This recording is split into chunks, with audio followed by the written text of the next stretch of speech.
Bonjour chers internautes, nous nous retrouvons encore ce matin pour la lecture quotidienne de notre Zoé écrit par notre bien-aimée pasteur prophétesse Regina Maliki. Je suis la sœur Prista et notre thème de ce matin est basé sur l'espérance de la résurrection. Oui, l'espérance de la résurrection.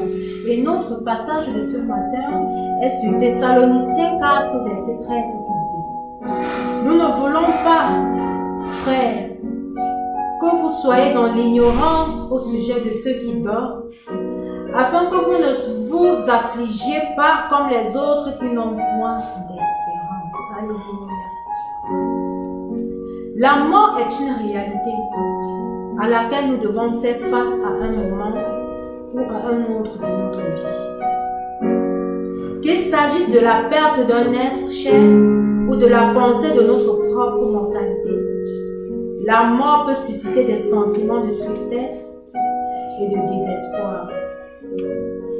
Cependant, en tant que chrétiens, nous avons une espérance qui va au-delà de la tombe. Alléluia. Alléluia. Dans 1 Thessaloniciens 4, verset 13, l'apôtre Paul nous rappelle que nous ne devons pas nous attrister comme ceux qui n'ont pas d'espérance. Cette espérance est fondée sur la croyance à la résurrection des morts. Alléluia. Qui est au cœur de la foi chrétienne. Jésus-Christ, par sa mort et sa résurrection, nous a ouvert le chemin de la vie éternelle. Ah oui, chrétien. Oui, toi, enfant de Dieu. La bonne nouvelle est que, par la mort et la résurrection de Jésus-Christ, le chemin de la vie éternelle nous est ouvert.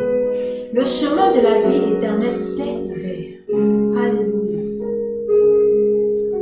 Alors que nous pleurons la perte de ceux qui nous ont quittés, nous pouvons trouver du réconfort dans cette vérité. Nous savons que la mort n'est pas la fin, mais un nouveau commencement. C'est pourquoi l'apôtre Paul pouvait dire que la mort pour lui est un gain. Parce qu'il savait qu'après la mort physique, il y a une nouvelle vie qui l'attendait. Et c'est ce qui attend beaucoup de nous, les chrétiens. Nos bien-aimés ne sont pas perdus pour toujours, mais ils dorment simplement jusqu'au jour de la résurrection. De plus, cette espérance n'est pas seulement pour l'avenir, elle a aussi des implications sur notre manière de vivre chaque jour. Sachant que la mort n'est pas la fin, nous pouvons vivre avec assurance et détermination, conscients que notre vie a une portée éternelle. Nous pouvons également puiser de la force dans cette espérance durant les moments difficiles, sachant que Dieu est souverain et qu'il a promis de faire concourir toutes choses à notre bien. Alléluia.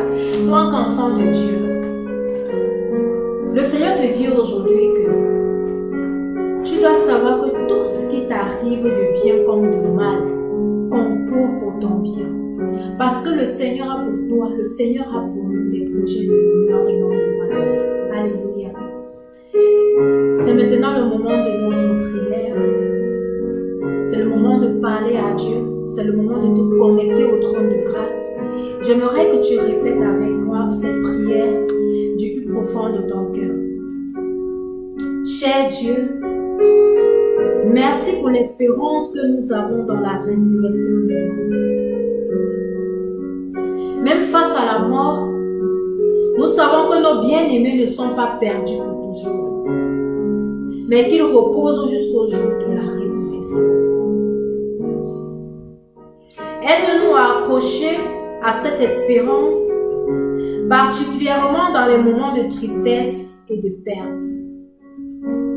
Donne-nous la force et la foi de vivre avec assurance et détermination, sachant que notre vie a une signification éternelle. Puissions-nous ne jamais perdre de vue l'espérance que nous avons en toi. Amen. Je nous souhaite de passer une très bonne journée dans la présence du Seigneur. Si tu veux une copie de notre dévotionnel quotidien Zoé, je te prie de contacter le numéro qui s'affiche